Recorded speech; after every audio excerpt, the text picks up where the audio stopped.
Hello. The Divine Code reading for August 2nd. Chapter 7 on Sacrificial Offerings. This is starting on pages 111 and 112. Topic 1. It is permitted for a Gentile to offer sacrifices.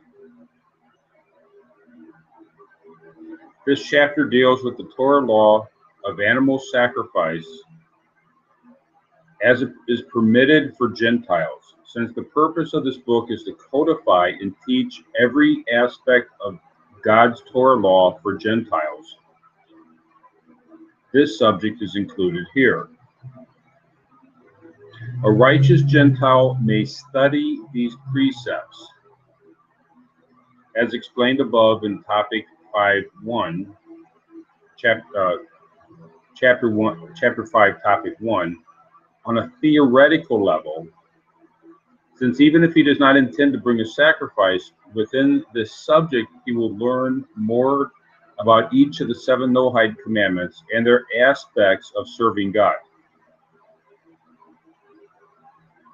as they happen to apply in this area. So there's areas, even if we're not planning to do a sacrifice, the study of sacrifices is permitted, perhaps even recommended, but here it says permitted,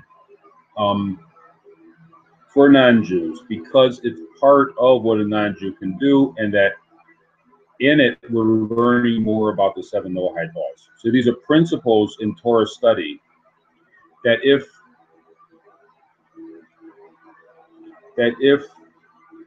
we are to learn useful things from this, then we can study it, as what's being expressed here. We highly recommend that Gentiles in our days do not act on the permission from God to sacrifice in the way it is explained here, for at least 2 reasons. First reason, in order to bring a sacrifice, one should be worthy to approach that close to God, with a service that resembles the Jewish priests in the Holy Temple, which is something that is very difficult to achieve in our time. So the person that is doing the sacrifice needs to be on a refined level. And we see from the story of Cain and Abel that Abel was on a more refined level, whereas Cain, we saw from the rebuke that God gave Cain before after the sacrifice, that Cain needed to be on a better level in order for the sacrifice to be accepted. And today it's difficult to be on that level.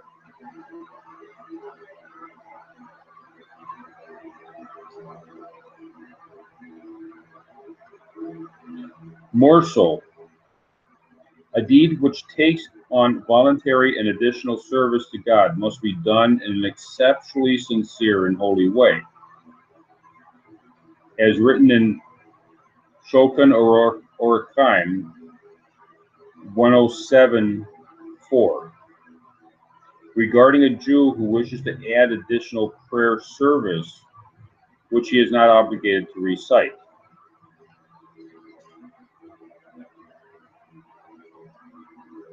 If the additional service to God is not performed by these higher standards, it is considered to be blemished before him.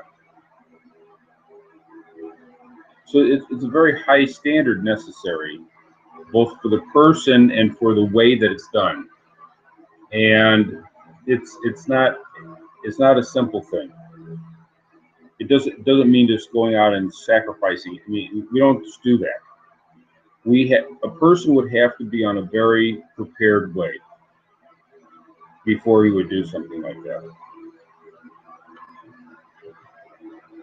The second reason why it is highly recommended Gentiles in our day not act on the permission to do sacrifices. The second reason, as topic 5 below explains, it is obvious that this type of Torah-based divine service should be instructed by and supervised only by reliable and expert Orthodox rabbi, which is very difficult to arrange in our time. The difficulty is that the rabbis today, it's difficult for, this is not part of normal study. Normal study would be, Shabbos, Kashrus, laws of family purity. Those are the things that the main study for rabbis is in. And then there's other branches, slaughtering animals, which I guess would connect into this. But the area of sacrificial offerings is not a normal area of study for rabbis. So it's very difficult to get the kind of rabbinic super teaching. The teaching that a non-Jew would require, it's very difficult to set that up today. Because if you walk up to the average rabbi and say, hey, teach me these laws, he's not going to be able to help. And it should be pointed out that a few years ago, there was a Noahide who set up a sacrifice in Israel. He had some decent quality, some high quality rabbis were helping him. So he did do it. The knowledge of whether or not it was a good thing, we don't really have any feedback because the person is not really actively involved in the Noahide movement, as far as I'm aware. So what happened to him, I don't know. What the story is, I don't know. So we don't have a Noahide who will come out and talk about how he's done this, which should serve as a yellow flag.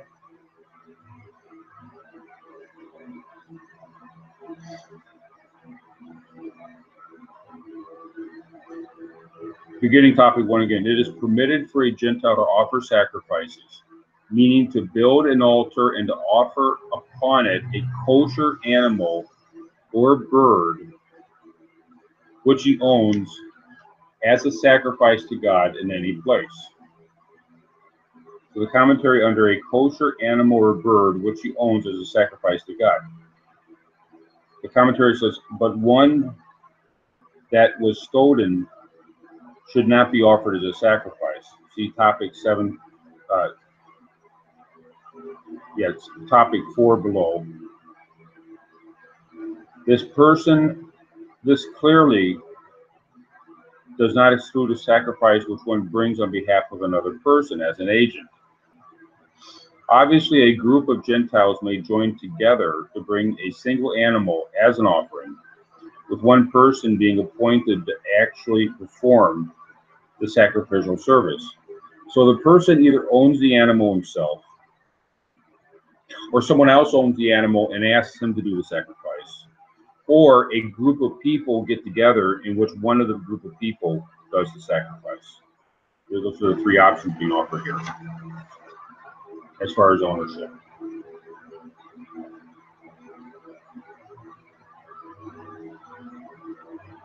It appears to the author from Rambam, Laws of God's Chosen House, chapter 6, topic 15 and 16, that a Gentile is forbidden to sacrifice on the Temple Mount, even when the temple is not standing. Since the holiness of the temple is eternal, regardless of a temporary destruction, no sacrifice may be offered there, unless it is performed strictly according to the Torah laws of the temple, which preclude a Gentile from performing a sacrifice in that sanctified place. Rather, a Gentile's animal animal sacrifice that he brings to the temple is to be performed on his behalf by a Jewish priest. So he responds,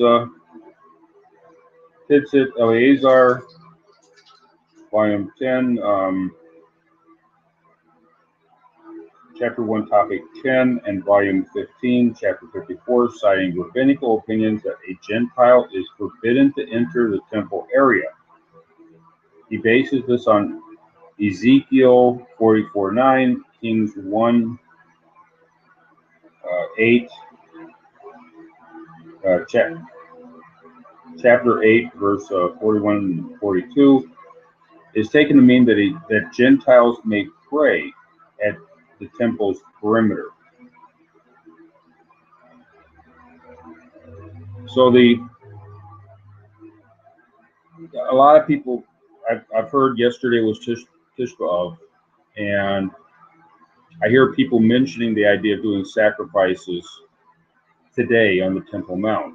And from what it's saying here, and it seems reasonable, that the Temple Mount today still has the sanctity, even with the temple not being physically there. It has the sanctity that it would have as if the temple was standing there. It still has the same halakhic requirements. The non-Jew may go up to the temple, the perimeter of the Temple Mount, what we call, usually the tours that go up there, they go around where they think the temple was. They're not exactly sure where the temple was, but they go around where they think the temple was, and they don't go where they understand the temple to be. But even if a non-Jew went up there as part of the tour group, and he's going around the perimeter, he would be allowed to pray, not according to current regulations, but halakhically he'd be allowed to pray. But he would not be allowed to do a sacrifice up there. First, the Arabs wouldn't allow it, but halakhically he would not be allowed to do a sacrifice on the Temple Mount. You could pray if the guards aren't watching.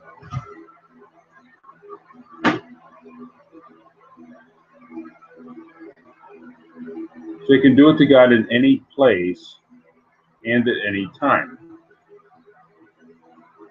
I would also suggest the any place needs to be a place where he's allowed to do it. If you can't do it in somebody else's backyard, it would have to be either an area that it's his property, or it's an area that it's a area that he has permission to do it in, or it's what we call ownerless land, which doesn't exactly exist in today's society, but it would have to be an area that he legally is allowed to do it in. The type of sacrifice that is permitted is a burnt offering.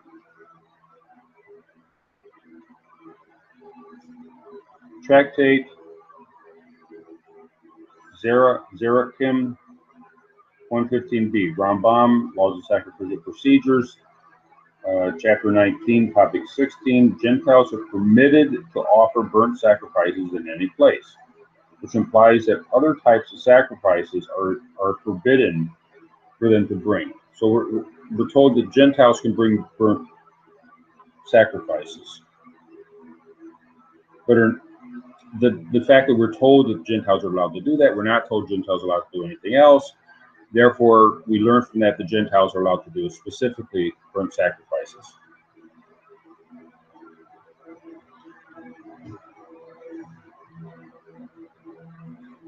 It is therefore forbidden to take anything from a sacrificial animal or bird at all, but rather it must be completely burned by fire on the altar. There's aspects to the variety of sacrifices where things are used either by the person giving the sacrifice or they're used by the priests. In the case of a holy burnt off, the Ola offering, the entire thing is burned. And even in the case of the temple, there was a question if a Gentile brought an animal to the temple, does the priest take the hide of the animal. And generally it's understood in that case that even the hide would be burned, that the skin, the leather would not be available for use. It would have to be burned also. So definitely with the individual sacrifice, it would have to be burned. However, Gentiles must not bring peace offerings. Rashi, Leviticus, I think it's 22:17, explains the name peace offering for a class of sacrifices that Jews are to offer in the Holy Temple, because they bring peace, shalom, peace, since various parts of the sacrifice go to the altar for burning, to the Jewish priest for eating, and to the owner of the sacrifice for eating. Based on Torah Kohanim, chapter 3, topic 156. In contrast, burnt offerings are completely burned on the altar.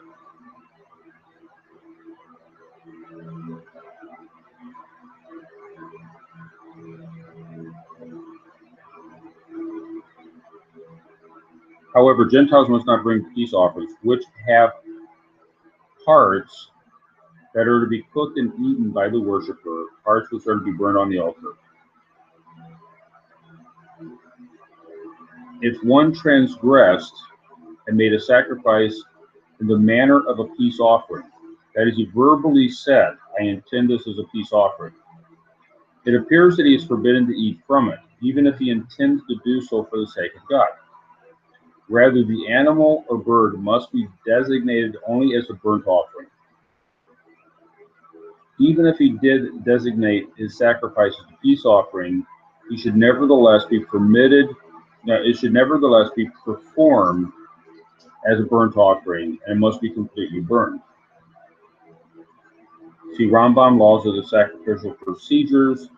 If a Gentile brings a peace offering to the Holy Temple, it is offered as a burnt offering. It is logical from this rule that to a Gentile himself who erred and brought an animal as a peace offering on his own altar, he should leave it until it is completely burned.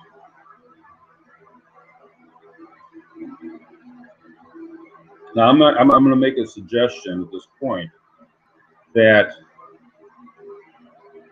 because we're not given this regarding other forms of offerings that a Jew might bring at a temple.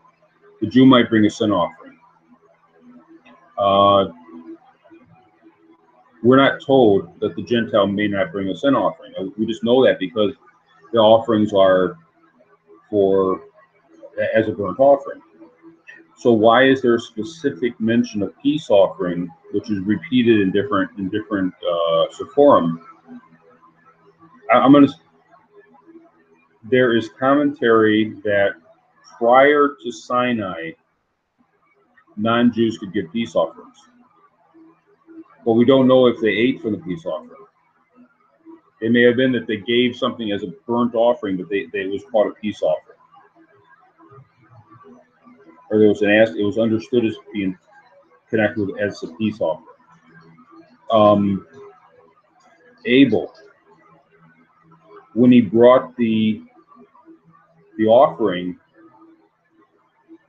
he brought the animal, and the different translations do it differently, but basically he brought the animal, and then he burned the animal, and they burned the fat. He brought the fat, which it's understood by the commentaries, some commentaries, that what he was doing was he was bringing a peace offering. But we know that they didn't slaughter animals for food in those days, and therefore it would have been completely burnt. He was doing a burnt offering, but he was bringing it as a peace offering, which is what we're being told. A non-Jew who brings something as a peace offering needs to perform it as a burnt offering. So whether or not we're being prohibited from offering something as a peace offering, or if we're being given a way of offering something as a peace offering, but it has to be completely burned. That's an area that I'm going to strongly suggest needs more study in as to what exactly is happening there. But either way, it's clear that an offering, a non-Jew brings an offering on a personal altar, it needs to be completely burned, and you don't use any part of it. Thank you.